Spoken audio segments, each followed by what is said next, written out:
Un autre exercice classique important et qui permet de fixer les idées quant à notre approche des systèmes thermodynamiques et de leur échange à la fois de quantité de travail dans leur interaction avec le monde extérieur et d'échange de chaleur avec le monde extérieur, et notamment à travers cet outil qui est la source de chaleur à température T.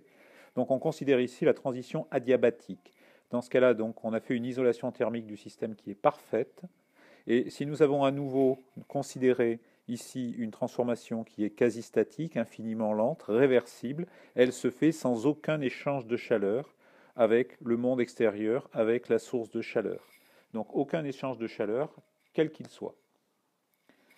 On reprend notre système fétiche pour pouvoir faire une analyse de cette situation dans le cas le plus simple, le plus idéal.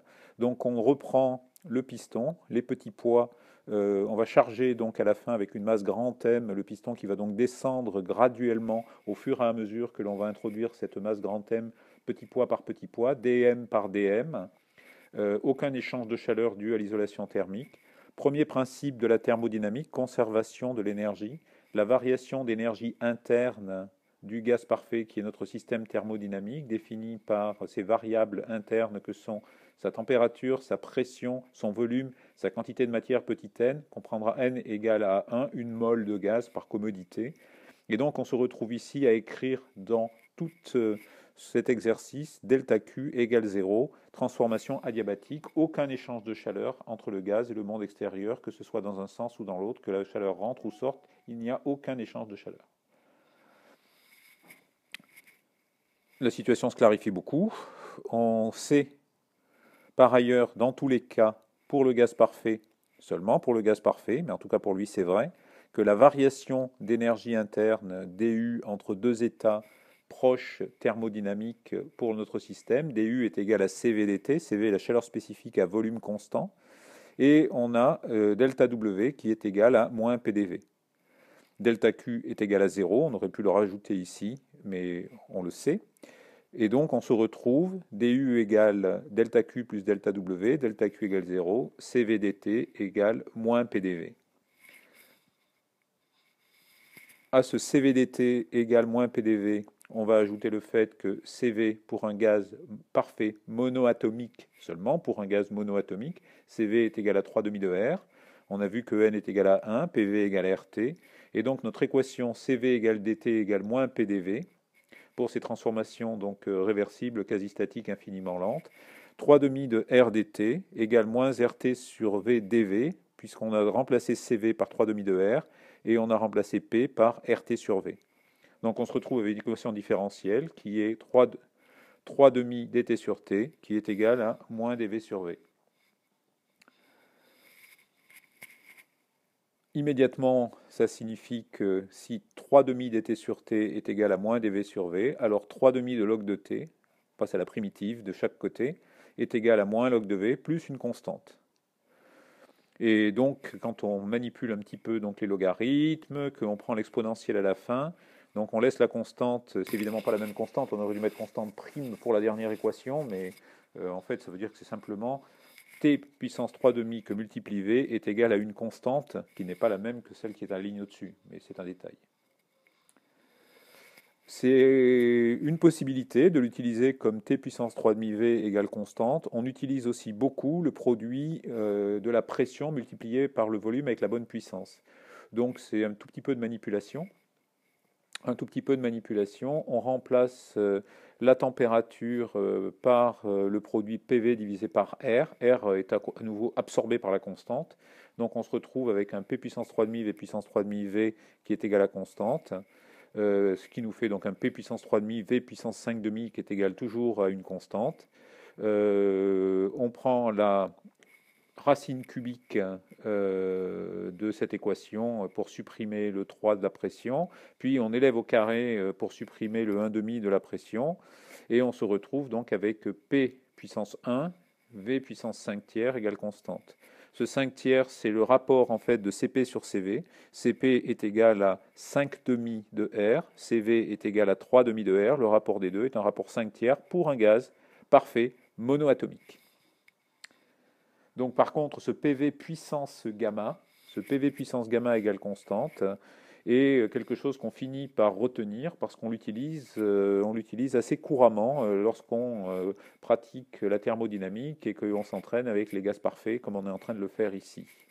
Donc on a pour une transformation adiabatique, et seulement pour une transformation adiabatique, PV puissance gamma égale constante. Donc on peut faire maintenant l'étude du travail armé de cette nouvelle relation PV puissance gamma égale constante.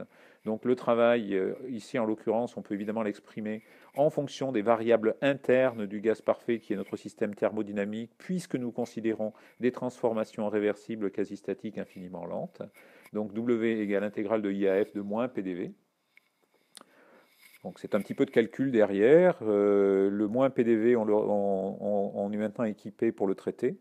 On a PV puissance gamma égale constante, donc on rentre exactement P égale C sur V puissance gamma, et on intègre pour trouver l'expression de W entre l'état initial et l'état final. Donc la primitive de V puissance moins gamma, eh ben, ça nous fait un V puissance moins gamma plus 1 divisé par un moins gamma plus 1, pris entre donc les états I et F. On continue le calcul. Ça nous fait donc W égale moins C sur 1 moins gamma, V final puissance 1 moins gamma, que moins VI à la puissance 1 moins gamma. La constante, on la connaît, on peut l'introduire,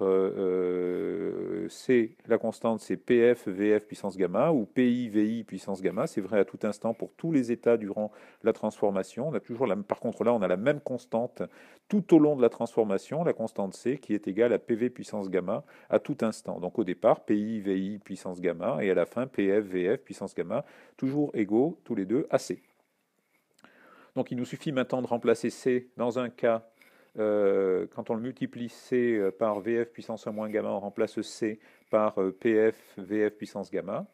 Et donc on a une simplification entre le VF puissance moins gamma et le VF puissance gamma, qui nous fait donc simplement C VF puissance 1 moins gamma, qui est égal à PF VF.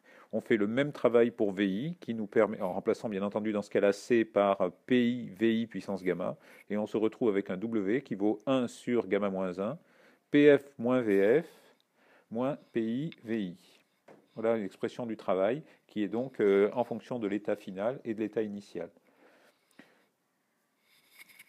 Dans l'état final et dans l'état initial, non seulement on a, durant la transformation PV puissance gamma qui est égale à une constante, mais dans l'état initial et dans l'état final, on a aussi, comme partout ailleurs d'ailleurs, PV égale RT. L'équation d'état s'applique aussi tout au long de la transformation. Donc on peut remplacer PF, VF par RTF et PI, VI par RTI. On se retrouve avec un W qui est égal à R sur gamma moins 1 TF moins TI. On n'est pas surpris.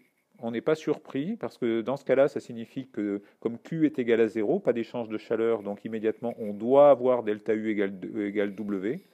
Et on s'aperçoit assez vite que c'est bien correct. Finalement, on fait une espèce de vérification a posteriori. Gamma, c'est égal à CP sur CV. R, c'est égal à CP moins CV. Donc R sur gamma moins 1, eh bien, on peut remplacer R par CP moins CV. On peut remplacer gamma par CP sur CV pour s'apercevoir en fait que R sur gamma moins 1, c'est simplement égal à CV. Et on retrouve le fait que W est égal à CV delta T, qui est bien égal à DU, ce que l'on savait en fait initialement. Et on n'a finalement pas besoin de faire tout ce calcul pour s'apercevoir que delta U égale W, qui est égal à CV TF moins TI, mais c'était un tel bonheur que de faire cette intégrale en utilisant PV puissance gamma. Voilà.